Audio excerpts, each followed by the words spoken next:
Chapter 1 New World Beginnings. The first humans to enter North America were the people who crossed the Bering Strait land bridge thousands of years ago, right? From what is present-day Siberia to present-day Alaska. Now, as they spread out through the continent, they eventually became the Native Americans, like the Cherokee, the Chickasaw, and so on. They were the first people to domesticate corn, which was their basis of life for thousands of years. Our first European contact came thousands of years later after the Native Americans had settled. They were the Norse. They settled what is now the eastern coast of Canada, but they didn't have an impact on us for a very long time. Now, a couple thousand years later, the Kingdom of Spain was created, and these men called the conquistadors would set out, conquer entire nations in the name of Spain, and just decimate the populations. Now, this man by the name of Christopher Columbus, he was not a conquistador, but he was an explorer who had some kind of connection to the King and Queen of Spain, and they funded an expedition for him that would eventually lead to the discovery of North America. Chapter 2 The Planting of America. While Spain was conquering half the world, there was this little island called England that was starting to get on their nerves. They were allies at first, since they were both Catholic. But once the English went into the Protestant Reformation, they cut off their ties with Spain. Now that really annoyed Spain, and eventually that would lead to the Spanish invasion of England. Well, that didn't exactly go very well, because, well, the Spanish Armada, they had huge ships, very huge ships. They were like the destroyers of their day. They were like the atom bomb. Now, the British, they had smaller ships, but they were more maneuverable. Some people in England, they decided to just harass these Spanish people because they were getting rich and they had all the stuff and they were taking everything, leaving everybody behind. These became the pirates. Well, that's something better. But anyways, the Spanish Armada was defeated, and that created a window of opportunity for the English. They had their first chance, well, their first real chance to expand their empire. Now, one of the first people, well, the Virginia Company, they decided they wanted to do this. They were the first people to do this, and eventually that would lead to the first colony of, the first American colony, Jamestown. Now, Jamestown didn't go off too very well. They were plagued by starvation, disease, and Indian attacks. But they eventually made it rich off tobacco. And a couple decades after them, more colonies began to appear, like the Carolinas or Georgia, and so on. Chapter 3 Settling the Northern Colonies. A group of wealthy Calvinists from England decided that their way of life wasn't the best. So they left England and went over to Holland, which was like their equivalent of America today, where anyone can start get rich. Well, after a couple years, they realized that their children were becoming Dutch. They weren't English anymore, so a small group of them decided to go over to the New World to completely start anew. They got there, but their first couple years were really crappy. There was starvation, there was disease, there was Indian raids. They had to have the help of Indians to keep them alive.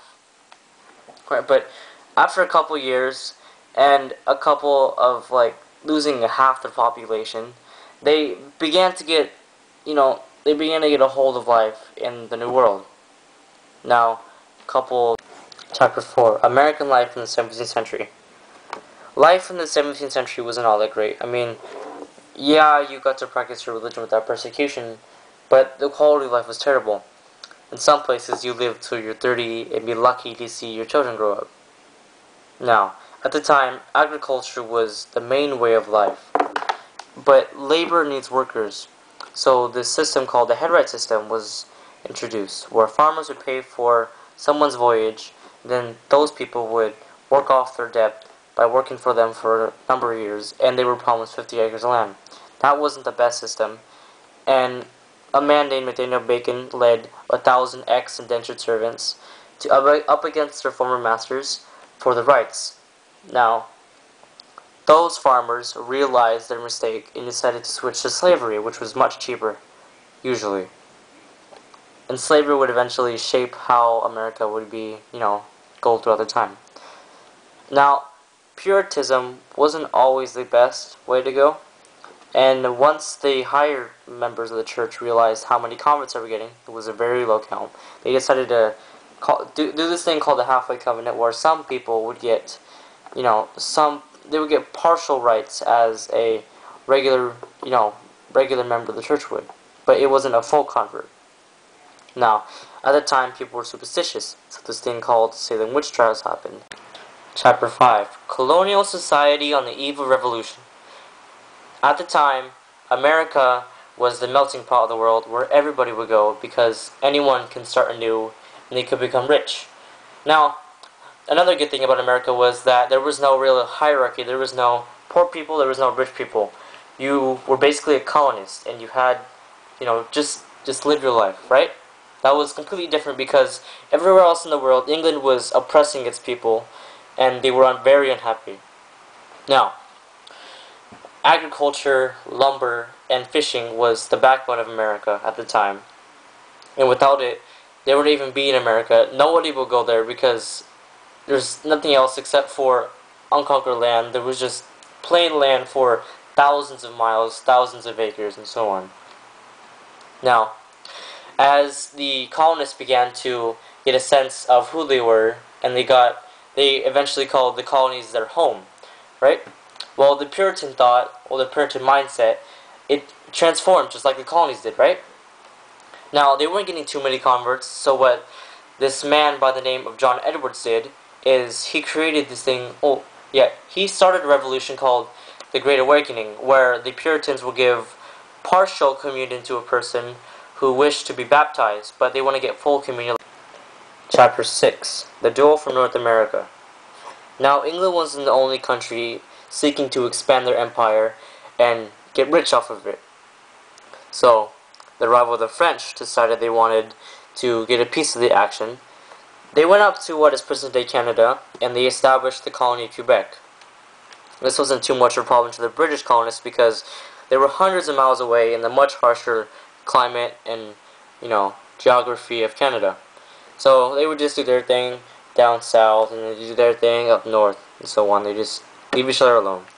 However, all that changed when both of the colonies decided to set their sights on the Ohio River Valley, which was virtually 500,000 acres of untouched land, and who knows what was out there. It could be gold, it could be more trading partners, it could be, just things like that.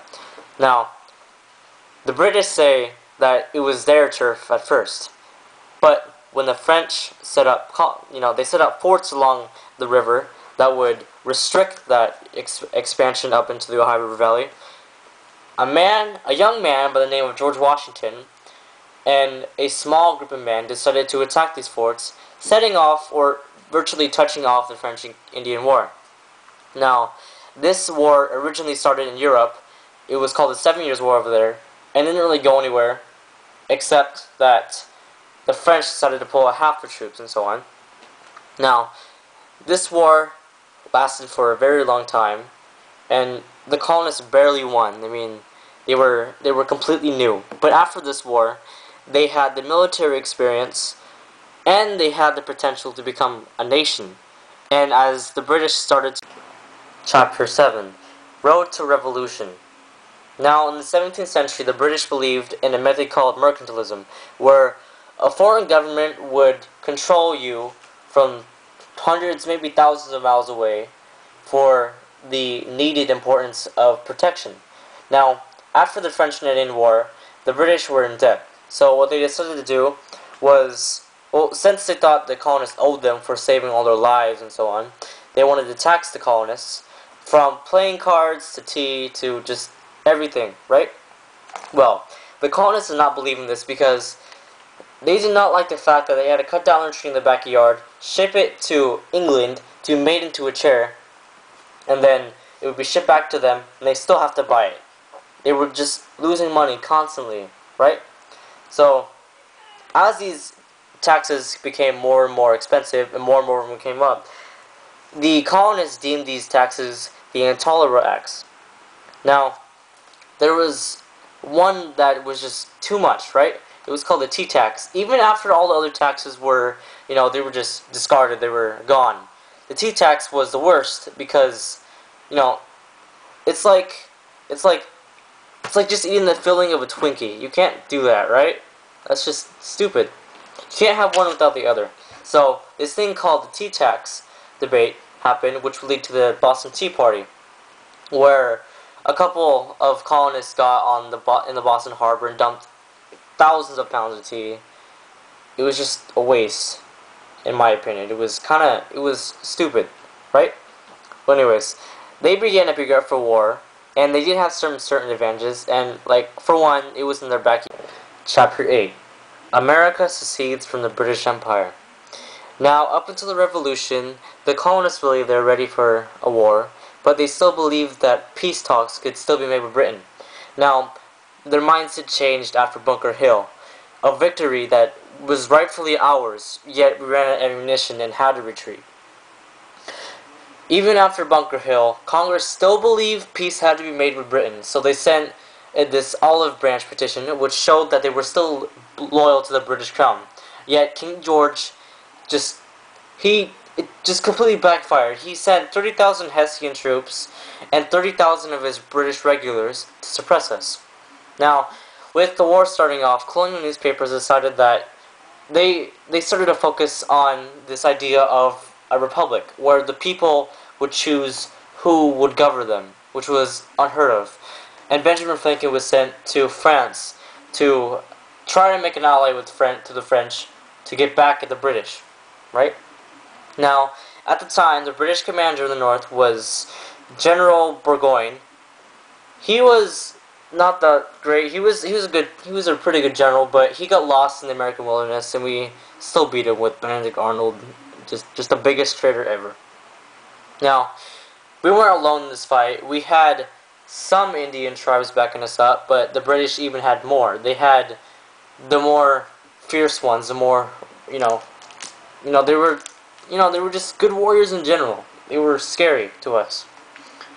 The war came to end at Yorktown, where the remaining British commander in the southern colonies, General Cornwallis, was trapped between the French fleet and George Washington, which marked the end of the war and our independence.